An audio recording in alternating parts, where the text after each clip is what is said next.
We are 6 weeks into the 2022 NFL season, and let me tell you, this has been one for the books. Hello, and welcome back to Penn State Sports Night. I'm your host, Ashley Mascaro, alongside Ethan Ellis and Justin Ciavolella, and we are here to discuss the most overrated teams that deserve more credit than they're given, and breakout stars from the season so far. Now, Justin, clearly there are several teams that are deemed worse than they actually are. Which team do you think stands out the most? Yeah, well, that's the New York Football Giants, here at 5-1 now on the season, following a win over the Baltimore Ravens. They had previously beaten the Green Bay Packers, but the New York Giants, under new head coaching Brian Daboll, a new offensive coordinator in Mike Kafka, and a defensive coordinator named Wink Martindale, have done a very nice job and has completely changed the culture. Saquon Barkley is back, looking like comeback player of the year. Daniel Jones is clearly a good enough solution. Sure, he might not be the best in the NFL, but he can get the job done. He showed that. Now the Giants can focus on other areas of need. So for the Giants, they deserve more credit for what they've done this year, and especially with a little bit of an easy stretch coming up, they might be able to come out of it at 8-1. And I don't think anyone has been saying that. The New York Giants can be 8-1. They have MetLife Stadium in East Rutherford, the loudest it's ever been. It's also the home of the Jets, so never loud when they're there. And they hosted a Super Bowl, and it wasn't even that loud because that became a blowout. But the New York Giants, they have the New York, New Jersey area hyped up, and it's showing with what they've got on the field. And now they just need to get the national media on their side, because with how this team is performing, they could actually go places. I agree. I even think that the Giants would be a total shocker to everybody, especially because they did so bad last year. And if they get a new quarterback, because Daniel Jones is not their future, let's face it. But I really think they've been doing well.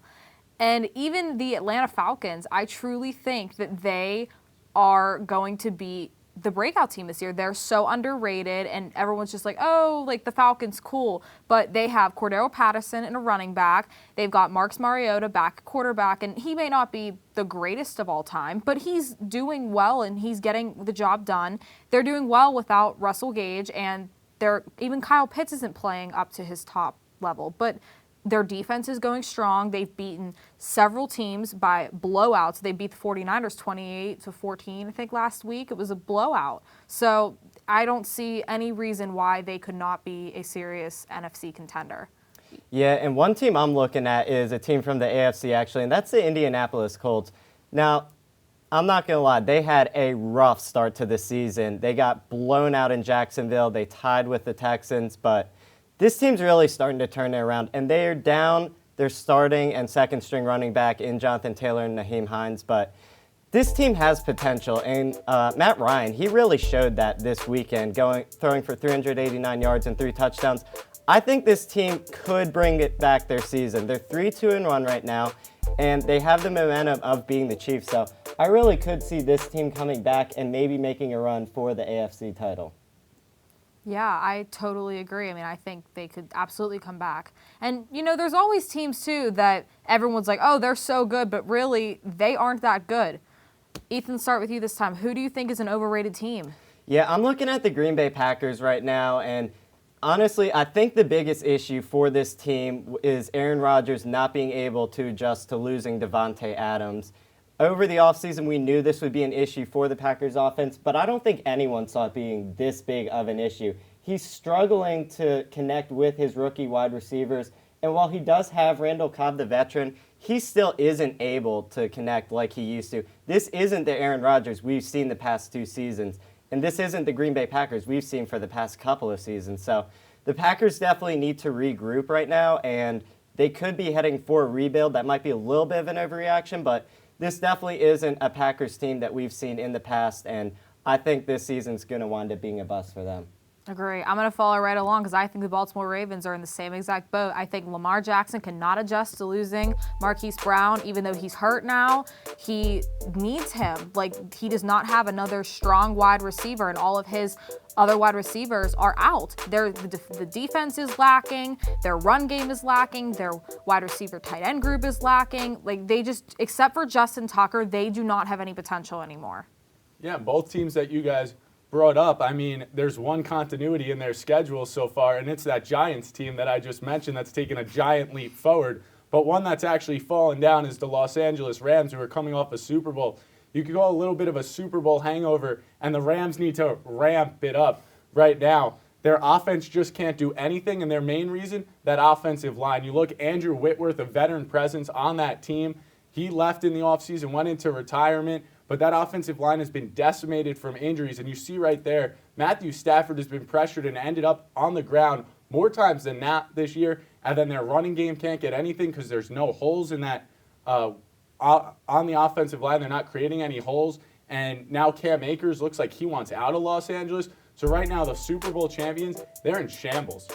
Yeah, clearly the LA Rams are not the Super Bowl team that they were last year. They are in shambles, and who knows if they'll pick it back up. But we do know, even though Matthew Stafford is not a positive breakout star, we do have some positive and negative surprise breakout stars of this year. Ethan, who's your breakout star so far? Yeah, one player I'm really looking at is Geno Smith, the Seahawks quarterback. You know, he comes in trying to fill the shoes of Russell Wilson, who's been a dominant face for this team for years, even getting them a Super Bowl win. And he's come out and he's actually performed pretty well. Quarterback rating so far of 108, and they are only 3-3, which isn't actually that bad for the NFC West, as most teams are 3-3 right now. But he's really come out and led this team in Russell Wilson's place, which I did not really expect. It was even to the point where we thought there would be a quarterback controversy between him and Drew Lock, but he came into an offense which got completely shocked and I thought would be in complete shambles this season, and he comes out and wins the Seahawks' first game against the Broncos. So Geno Smith has really started to carry this team, and I'm excited to see what future he has with them. Yeah, I mean, I'll be interested to see whenever he plays against Christian McCaffrey, who I think is a breakout player this year. I mean, he has 389 total yards and only 2 touchdowns, but it's the beginning of the season, and he's also been dealing with a struggling Panthers offense who has had Baker Mayfield, P.J. Walker, and Sam Darnold all fighting for the starting quarterback position, and they've just been throwing it in completions. Sam Darnold's been hurt, but Mayfield and Walker have just been throwing it and not using McCaffrey's full potential. And I think once the quarterback game is back normally where it should be, they'll use McCaffrey a lot more, and his yards and touchdowns numbers will skyrocket. And you have to remember, with McCaffrey coming off those injuries, you don't know how much the Panthers want to use him right now early in the season. But as you said, that potential's there, and we could see it later in the year. And another guy whose potential's there, and we haven't seen it yet, is the guy who Geno Smith replaced in Seattle, and that's Russell Wilson. He has just been awful in Denver. I think that's the easiest way to put it. And there's a multitude of factors. You look at Nathaniel Hackett at coaching, just has made some poor decisions for Russell Wilson. And there's some talent on that receiving corps for Russell Wilson, Jerry Jeudy, KJ Hamler, just to name a few. And they have been dealing with injuries. But for what Russell Wilson was always able to do in Seattle, which didn't have a lot of talent itself, this has just been a shocking demise for him. And it's going to be interesting to see if he could possibly will his team back up in the standings.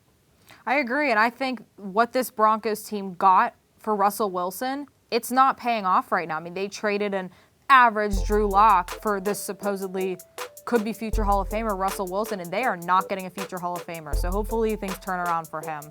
That is all the time we have for this edition of NFL's Over, Under, or Breakout. However, with the NFL football season ramping up with steam, we are sure to give you loads of NFL content in the future. Thank you so much for tuning in tonight. For Ethan Ellis and Justin Ciavolella, I'm Ashley Mascaro. Have a great rest of your night.